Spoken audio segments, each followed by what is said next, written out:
आप सभी को जय श्री राधे, श्री हरिराय। हमारी पिछली वीडियो में आपने जाना कि कैसे वेदों के लुप्त हो जाने पर ऋषियों ने उन्हें समुद्र से ढूंढ कर निकाला और जिस ऋषि ने जिस वेद को ढूंढा उसी के नाम पर उस वेद का नाम हो गया। अथ 15वां अध्याय। राजा पृथु कहने लगे कि हे नारद जी, भक्तवत्सल भगवान की पूजा का इतिहास सुनाइए। तब नारद जी बोले कि हे राजन, एक पुरातन इतिहास कहता हूँ, सो सुनो। पहले चौल नाम का एक राजा कांतिपुर में राज्य करता था। उसके राज्य में कोई भी दुखी, पीड़ित तथा दरिद्री नहीं था। सारी प्रजा अत्यंत सुखी थी। एक राजा के नाम पर उस देश का नाम भी चौल पड़ गया। एक समय वह राजा बड़े बड़े मणि मुक्ताओं से भगवान की पूजा करके वही मंदिर पर बैठ गया। उसी समय उसी नगर के विष्णु शर्मा नाम वाले ब्राह्मण ने बहुत से तुलसी दल और जल से भगवान की पूजा की। उसके तुलसी दलों से राजा द्वारा भगवान पर चढ़ाए गए मणि मुक्ता आदि थक गए। यह देख राजा ने कुछ क्रोधित होकर ब्राह्मण से कहा कि हे विष्णु शर्मा, तुमको पूजा का भी ज्ञान नहीं है। तुमने मणि मुक्ताओं से भी की गई मेरी पूजा की शोभा को तुलसी दलों से ढककर समाप्त कर दिया। तब विष्णु शर्मा कहने लगा कि हे राजन, तुम अभिमान से युक्त हो, इसी कारण भगवान की पूजा को नहीं जानते।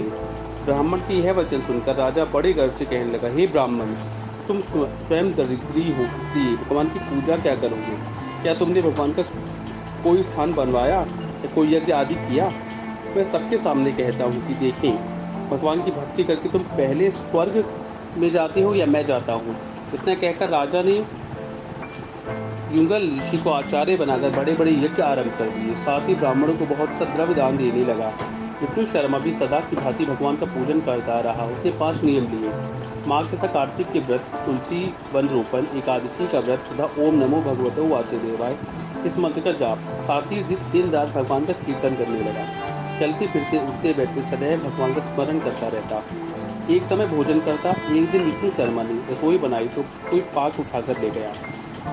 उसने फिर रसोई नहीं बनाई कि सायंकाल का व्रत भंग न हो जाए और भूखा ही सो रहा। दूसरे दिन फिर रसोई बनाई तो जब भगवान का भोग लगाने लगा तो फिर कोई पाक उठाकर ले गया।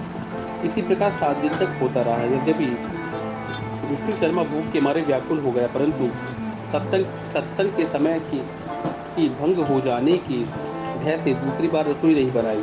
वह यही सोचता रहा कि न जाने कौन हमारा पाक उठा ले जाता है। भक्तों के इस आशय को छोड़कर जाना भी उसे ठीक नहीं समझा। फिर सोचा, अच्छा आज मैं पूरी तरह ध्यान रखूंगा और देखूंगा कि कौन पाक उठाकर ले जाता है। ऐसा विचार कर वह एक स्थान में चुप कर बैठ गया। थोड़ी देर में वह क्या देखता है कि एक अति दुर्लभ चांडाल, जिसका शरीर केवल अस्थियों का पिंजर बना हुआ था, छिपकर आया और वहां से पाक उठाकर चलने लगा। उसको देखकर विष्णु शर्मा के मन में अति दया उत्पन्न हुई और वो कहने लगा कि भैया, रूखा भोजन मत ले जाओ, मेरे पास थोड़ा सा घी है, वह भी लेते जाओ। ब्राह्मण की यह वचन सुनकर डरा हुआ चांडाल भागता हुआ ठोकर खाकर गिर गया। तभी विष्णु शर्मा भी उसके समीप पहुंच गया और एक वस्त्र देकर उस पर हवा करने लगा। थोड़ी देर के बाद ब्राह्मण क्या देखता है कि उस चांडाल की जगह शंख, चक्र, गदा, पद्म चला तथा वनमालाधारी भगवान विष्णु वहां लेटे हुए हैं। उसी समय ब्राह्मण ने भगवान के चरणों में गिरकर नमस्कार किया।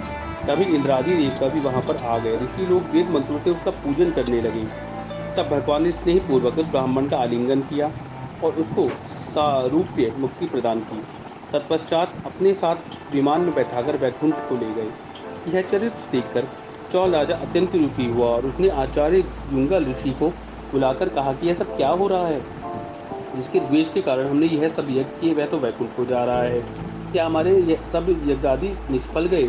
इससे यही सिद्ध होता है कि भगवान यज्ञादि से नहीं, केवल भक्ति से ही प्रसन्न होते हैं। राजा आजीवन ब्रह्मचारी रहा था, इस कारण उसकी कोई संतान नहीं थी। अतः अपना सब राजपाट, धन आदि अपने भांजे को सौंपकर भगवान मुझको स्थिर भक्ति दे, ऐसा कहकर अग्निकुंड में कूद गया। यह देख युंगल ऋषि ने क्रोध में आकर अपनी शिखा यानी चोटी उखाड़ ली। तब से अभी तक चौल देश में भांजा मामा का अधिकारी होता है और आज भी युंगल योगी के ब्राह्मण सिर पर शिखा नहीं रखते।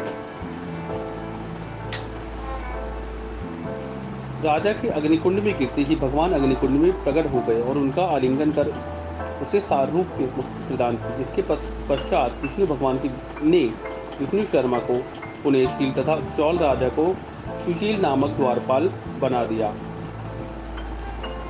आशा करता हूँ आपको ये वीडियो अच्छी लगी होगी, और अगर आपने हमारे चैनल को अब तक सब्सक्राइब नहीं किया तो चैनल को सब्सक्राइब करें, वीडियो को लाइक करें, शेयर करें।